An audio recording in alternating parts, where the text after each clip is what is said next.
views and opinions expressed do not necessarily reflect those of Access Fort Wayne, the Allen County Public Library, or any other supporting groups. If you'd like to produce a show, call us at 260-421-1250.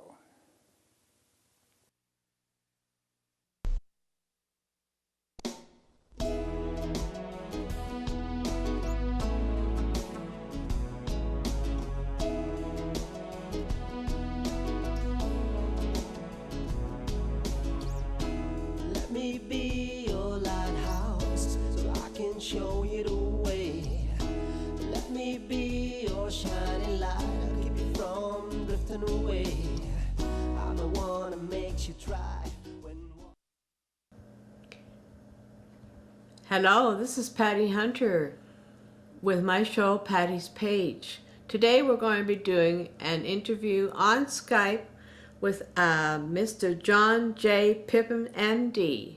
He's a medical doctor and he's also the Director of Academic Affairs for the Physician Committee for Responsible Medicine, which is a nationwide organization of physicians, scientists, educators, and laypersons that promote preventive medicine, especially good nutrition, and addresses controversies in modern medicine, including ethical and scientific issues in education and research.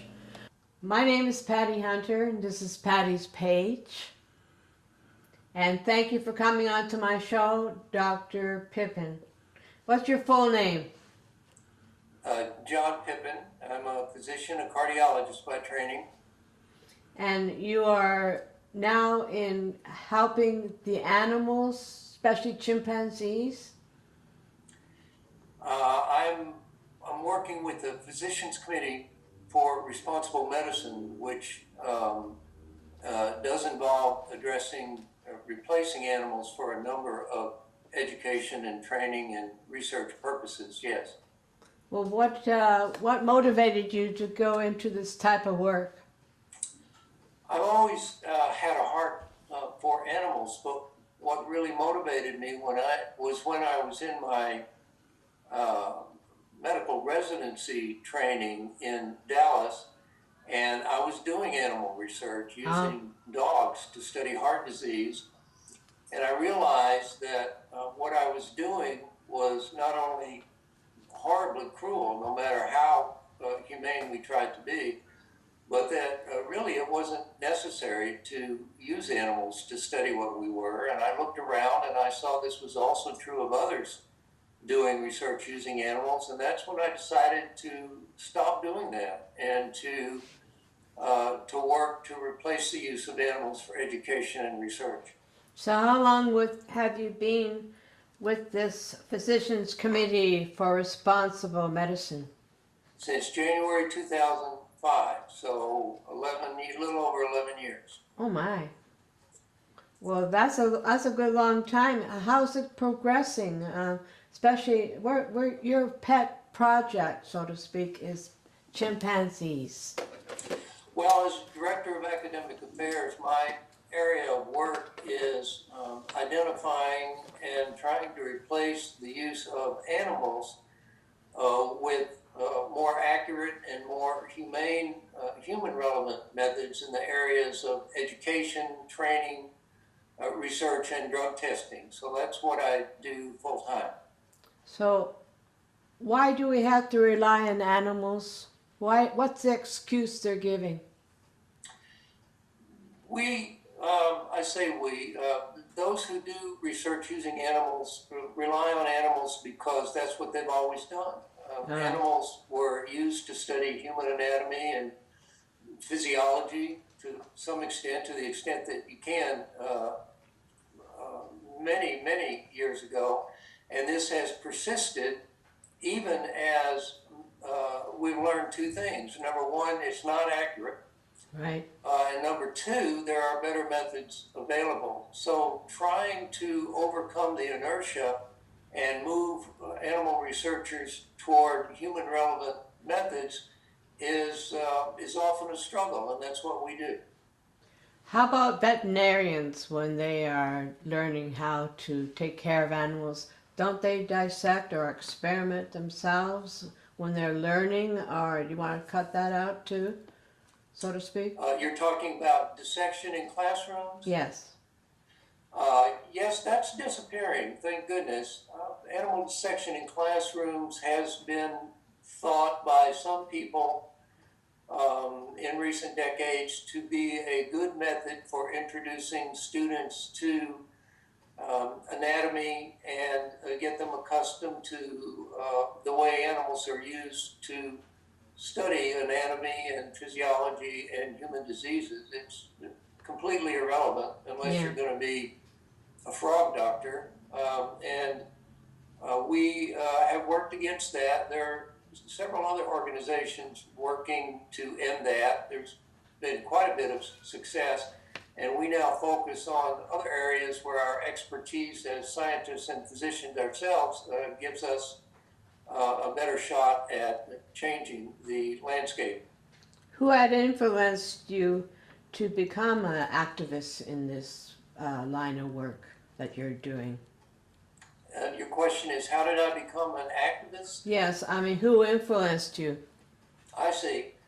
I probably wouldn't call myself an activist. I would call myself a physician and scientist who knows a better way and is trying to convince the animal research community that there is a better way. I was influenced not so much by who as by what. When I was a medical resident training in Dallas in the 1980s, I was doing animal research, and I could see that not only was it inaccurate and could not be translated directly to humans, but that not only my research, but other research done by those using animals was the same. And that's when I decided to change my approach to try to use both scientifically and ethically better methods. Do you go through the courts to try to change these people from experimenting? I'm sorry, Patty. Do you use the law courts to stop experimentation on animals, or just? We haven't filed lawsuits or used law courts in that way. We have made complaints to federal agencies who have authority in that area, such as the USDA and U.S. Department of Agriculture, which regulates animal experimentation, and the FDA, which regulates drugs, and the Environmental Protection Agency, which regulates the study of chemicals and other substances. So we have used the federal agencies that are relevant, but we have not sued anyone in this process.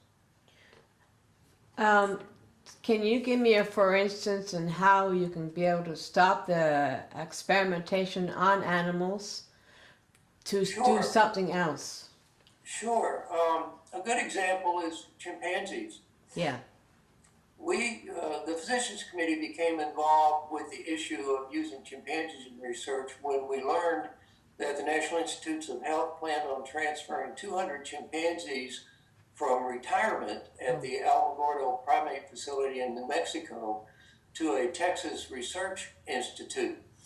We strongly objected, as did others, and with the urging from then New Mexico Governor Bill Richardson and New Mexico's members of Congress, the NIH asked the Independent Institute of Medicine to investigate whether the use of chimpanzees was necessary to advance human medicine. They did this, and in December 2011 produced a report concluding that no, it isn't necessary to use animals for this purpose, to use chimpanzees specifically for this purpose.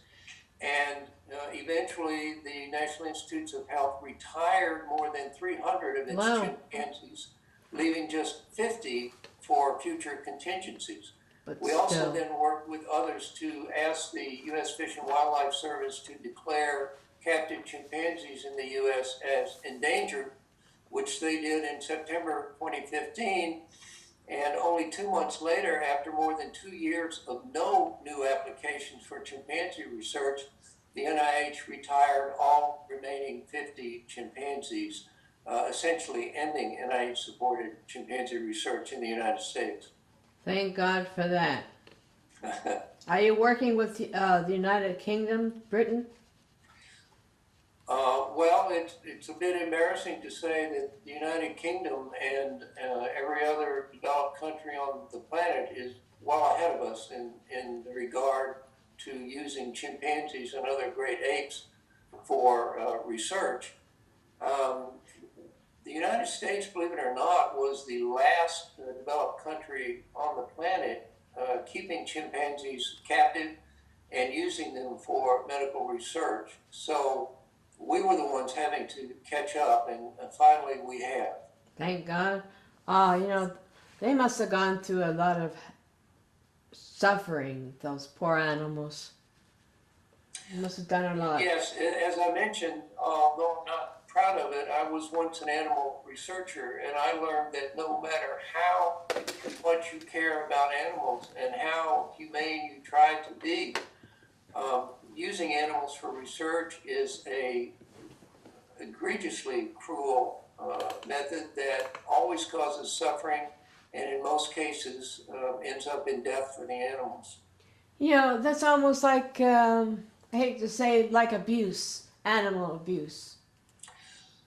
Well, the things that animal researchers do in their laboratories, if it occurred outside the laboratories, would be animal abuse. Yes. And would be prosecuted. If they abuse animals, they would abuse humans. Where would it end, Well, one of the interesting things to ponder is what the motivation of researchers is to continue using animals. And unfortunately, much of that motivation is economic in nature. They receive funding to support their research. It keeps their laboratories open. It keeps them employed with nice salaries. And they don't even really have to produce much in the way of results to continue getting research funding. There are researchers who have spent decades doing research using animals and have not contributed one extra day of life to even one person, and yet they continue to be funded.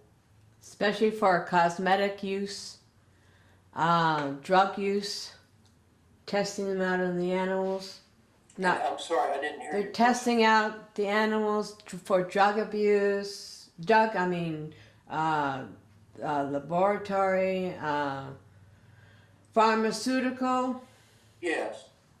Yeah, it's sad. Yes, animals are used in medical education, that is the training of physicians in certain fields. That's almost disappeared. There are only 2 medical schools in the United States and Canada that still use animals. That's out of 187 medical schools. But they're also used, as you know, in research. Drug companies use animals for testing drugs. Yeah. Medical researchers use animals to try to understand biological processes that occur in humans and try to identify ways to diagnose and treat disease. This is totally unacceptable. Very largely unsuccessful, and even many researchers are acknowledging that now. So, would they experiment on humans? Or what else can they do? Well, no, that of course is a red line that nobody is going to cross, but an interesting corollary to that is after all the animal experiments are done, we do experiment on humans. The drugs are tested, or treatments are tested, or diagnostic methods are tested on animals, and then even knowing that the application of that to humans is very poor, we will then proceed to testing in humans. And that's one reason there are so many disasters with, for instance, drug testing, such as with thalidomide and with Vioxx and with many drugs, including the recent drug testing in France that resulted in the death of one volunteer and permanent brain damage to several others. So in that sense, we do experiment on humans, and unless we have a way of doing preliminary testing that translates to humans, the people who are tested are always going to be at risk for things that cannot be learned from animal testing.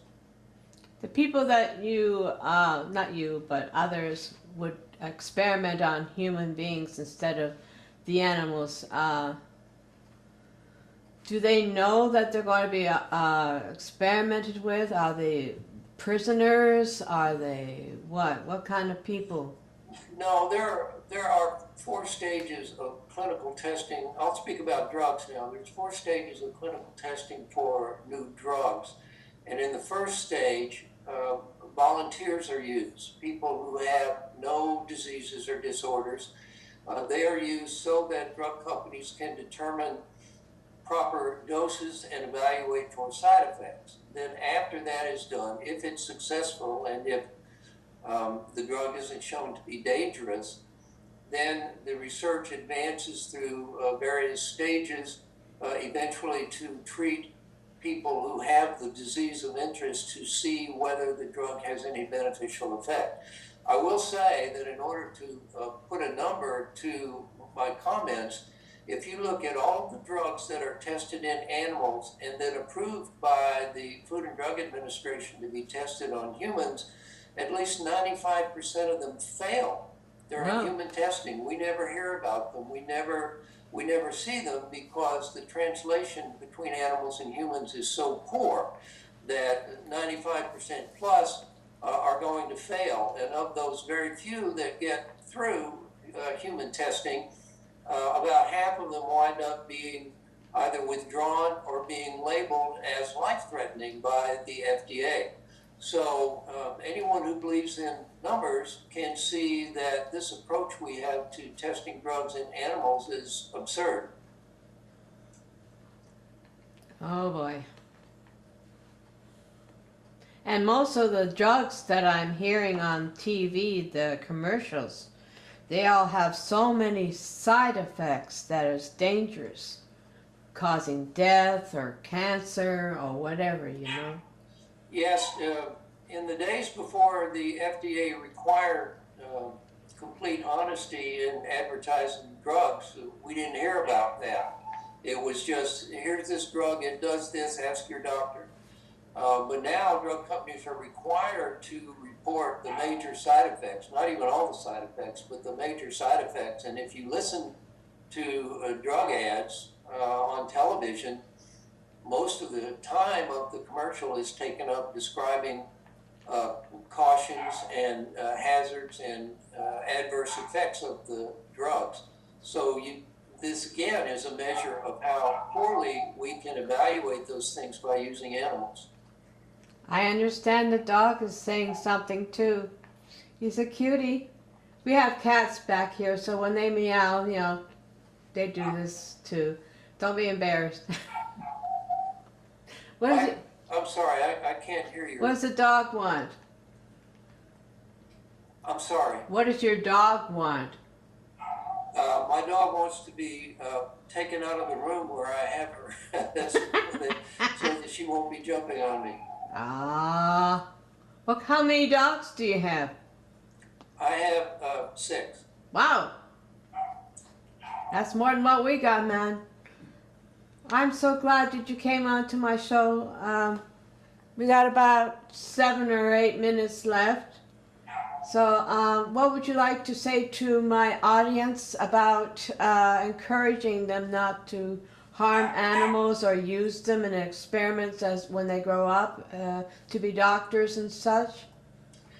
Well, I think an important point I'd like to make is that the Physicians Committee and others have now shown that it's possible to be successful in challenging science orthodoxy. The ivory tower from which scientists and researchers have always preached to the public is now accessible to us because we have facts and the truth behind us. The replacement of animals for medical education, for procedural training, for drug testing, for studying human diseases would be a win-win solution for humans and non-human animals by improving the process without cruelty and death to animals Or along the way. humans. Oh, you know, it was very kind of you to be able to come onto my show, sir. You're doing great with what you're doing. You're excellent with your physicians community for responsible medicine. So how long has that been going on with the medicine community?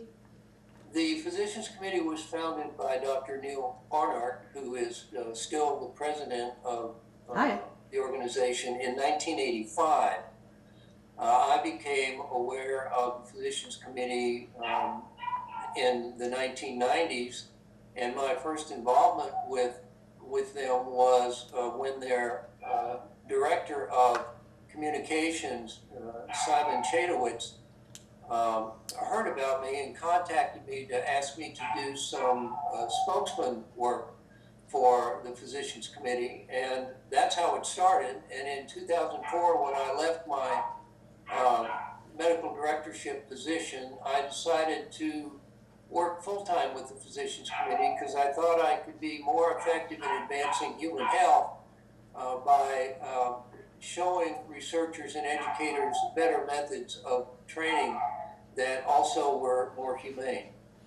And you have lovely animals behind you, and thank you so much, Dr. Pippin, for coming on to my show. It was a pleasure. It was a pleasure indeed. Okay, thank you. Godspeed, my love, until we meet again. You're always in my heart and every dream. Don't let this time apart give in to all our fears. God will keep us close from up above. So until we meet again, Godspeed, my love.